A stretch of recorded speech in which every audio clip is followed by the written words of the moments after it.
छत्तीसगढ़ में शराबबंदी को लेकर आए दिन सियासी बवाल देखने को मिलता है और इस बीच राज्य सरकार ने शराब दुकानों को कैशलेस करने की दिशा में बड़ा कदम उठाया है।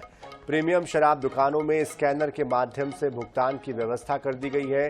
सरकार का दावा है कि इससे पारदर्शिता आएगी, लेकिन कांग्रेस एक बार फिर शराबबंदी की मांग को लेकर सरकार को घेर रही है।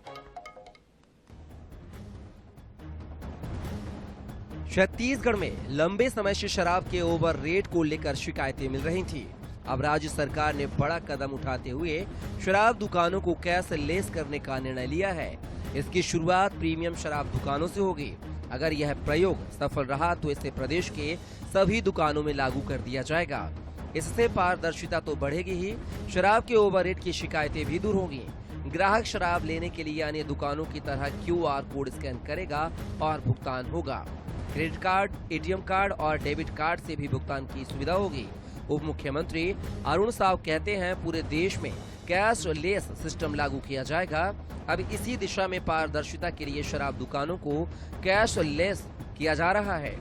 दूसरी ओर कांग्रेस संचार प्रमुख सुशील आनंद शुक्ला ने कहा है कि 5 साल तक भाजपा शराबबंदी को लेकर सवाल पूछती थी। अब सरकार को बताना चाहिए कि शराबबंदी कब होगी।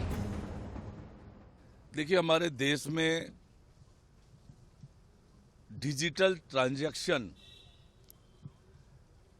लगातार इस दिशा पे काम हो रहा है। नरेंद्र मोदी जी के नेतृत्व में भारत सरकार इस दिशा में बढ़ रही है और अभी प्रीमियम लिकर शॉप में हमने इसकी व्यवस्था की है। आने वाले समय में धीरे धीरे इस योजना को आगे बढ़ाएंगे ताकि पारदर्शी हो और लोगों को सही कीमत पर शराब मिल सके। कांग्रेस पार्टी का यह मानना है कि छत्तीसगढ़ में पूर्ण शराबबंदी हो।